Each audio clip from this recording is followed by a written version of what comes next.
Muy buenos días con todos, mi nombre es Denali Saltos. El día de hoy vamos a hablar un poco sobre los instrumentos de cuerda frotada. Bueno, los instrumentos de cuerda frotada tienen una clasificación que existen violines, chelos y contrabajos. Bueno, ahorita vamos a hablar un poco sobre la historia del violín. Entonces, el violín fue creado por un señor italiano llamado Andrea Matti. Y bueno, antes del violín ya existían otros instrumentos y esos instrumentos fueron evolucionando para llegar al violín. Bueno, los antecesores del violín pueden seguirse casi hasta los principios de la civilización, con instrumentos como el rabanastrón, que era de la India, y ese pues se lo encontró 5000 años antes de Cristo. También podemos encontrar el rabad, y este tiene doble origen, que se le encontró en Persia y en África. Bueno, también podemos saber que con el pasar del tiempo se fue incluyendo un arco al violín como tal, ya que los anteriores instrumentos como el rabanastrón no constaban como tal de un arco como es el del violín hoy en día. Y bueno, ese arco fue construido por un relojero que se dedicó a la arquería. El arco estaba hecho del mejor material, que era de madera de Pernambuco. El Pernambuco es originario de un árbol de Brasil, y pues esta flora la tienen muy guardada porque sirve para hacer varios violines. Bueno, también tenemos las cerdas del arco de violín, que están hechas de 150 pelos de cola de caballo. Entonces dicen que mientras el pelo del caballo era más blanco, la cuerda era como más resistente, o la cerda. Entonces procedían como que a decolorarle para que resista más la cerda.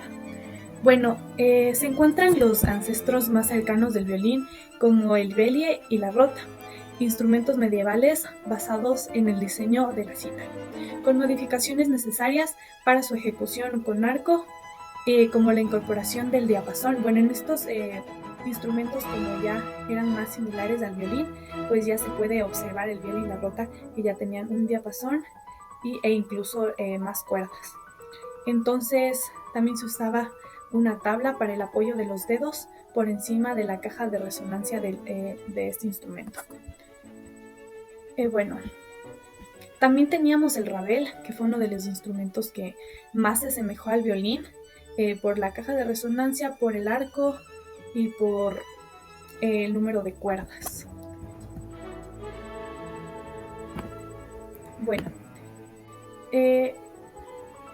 la evolución del violín definitiva, o sea, de la familia, comenzó la primera mitad del siglo XVI, y es ciertamente de la ciudadanía italiana. Netamente es de Europa el violín, es europeo. Más precisamente, pues fue creado en Brescia, al norte de Italia.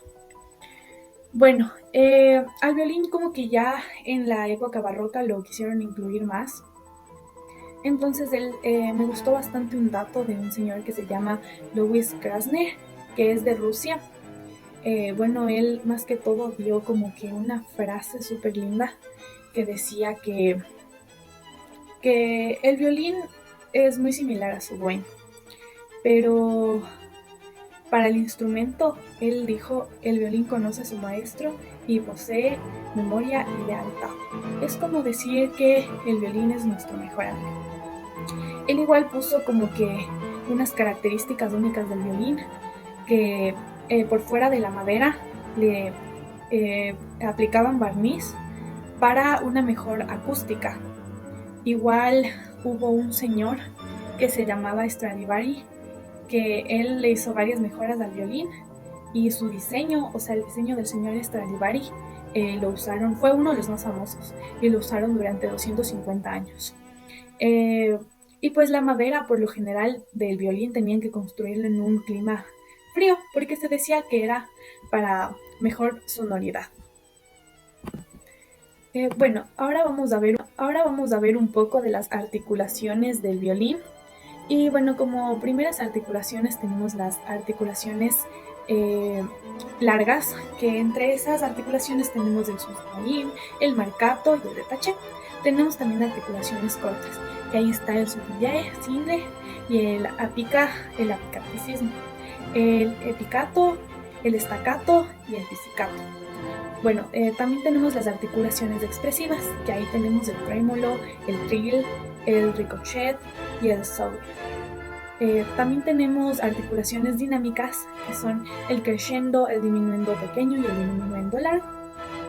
Tenemos articulaciones especiales, que son el sul point, el sul tasto, el harmonics y el colegno. También tenemos articulaciones adaptativas, que son el legato style y el velocity. Bueno, seguidamente coloqué un link de una violinista que más o menos en su obra ocupa varias de las articulaciones anteriormente indicadas. Listo, ahora también vamos a hablar un poco de la historia del cello, que el cello igual fue creado por el mismo señor del violín, el señor Amati, igual netamente italiano el cello. Pero bueno, el cello más que todo fue una modificación de la viola, porque más tarde la fueron modificando, entonces ahí fue como ya nació el violonchelo.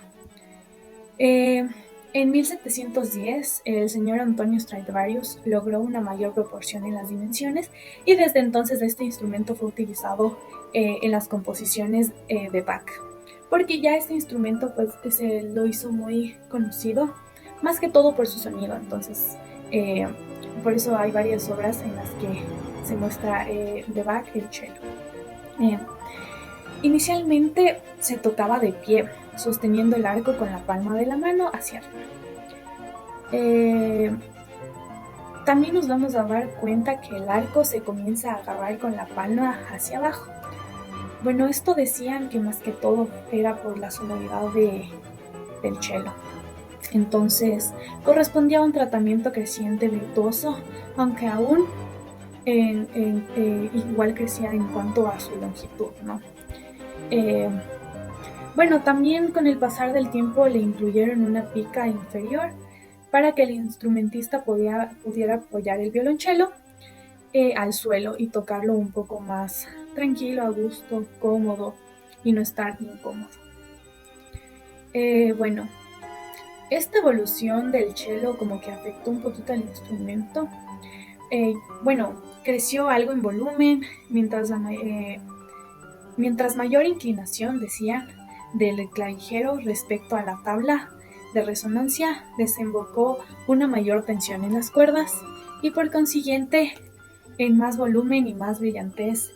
Entonces es como que en parte tiene sus pros y sus contras la evolución, porque lo bueno fue que le aumentaron sonoridad, que yo creo que eso es lo más importante.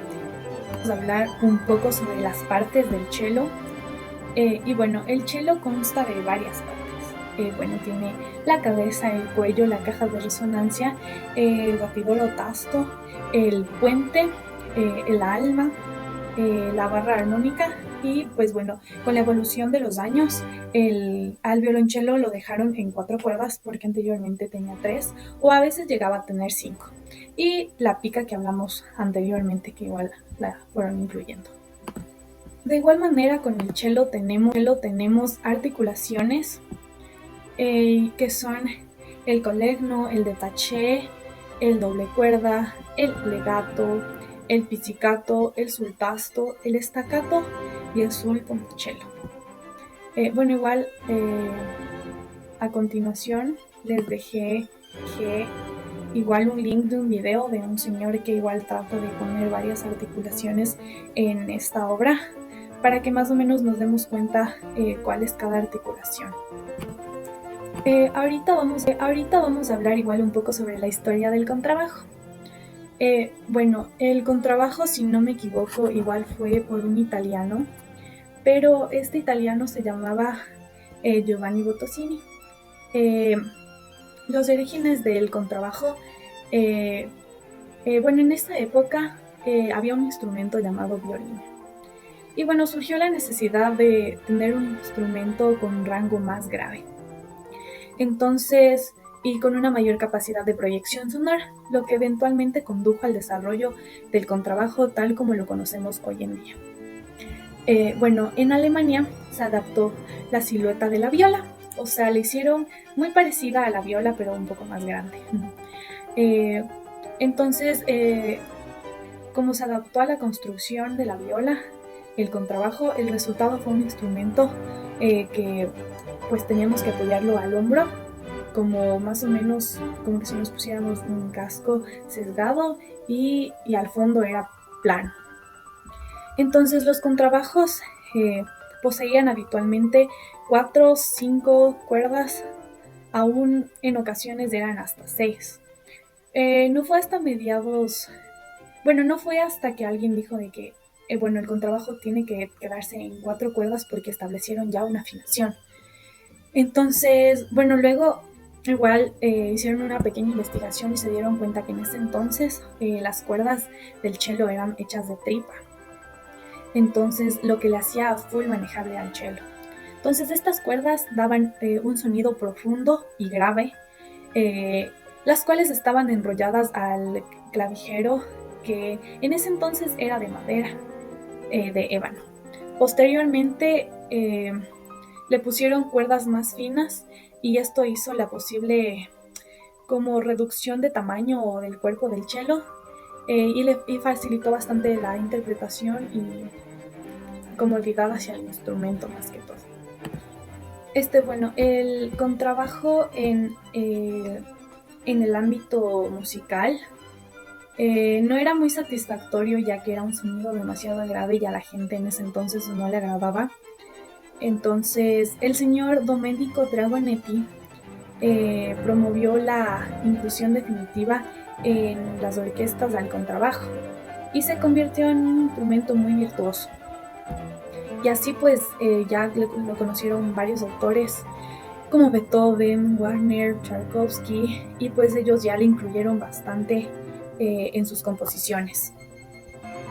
Bueno, el señor Achille Gouffe llevó al contrabajo a la ópera de París. Entonces él dijo, el contrabajo necesita hacerse conocer. Entonces él ahí creó el primer método para contrabajo. El instrumento cuyo número de cuerdas se había fijado en 4 y más que todo por la afinación. Igual introdujo varias innovaciones tanto en el contrabajo como en el arco. Bueno, igual ahora vamos a ver un poco de las partes del contrabajo. Bueno, tenemos primeramente las clavijas, el puente, el diapasón, el cordal y botones y soportes. Esto igual están aquí en la imagen que podemos observar.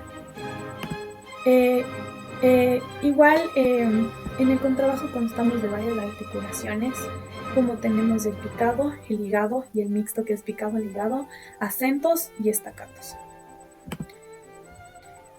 Igual les he puesto el link de un video de un señor que trata de imitar varias articulaciones y sería súper chévere que lo puedan ver. Y eso sería todo. Muchas gracias por su atención.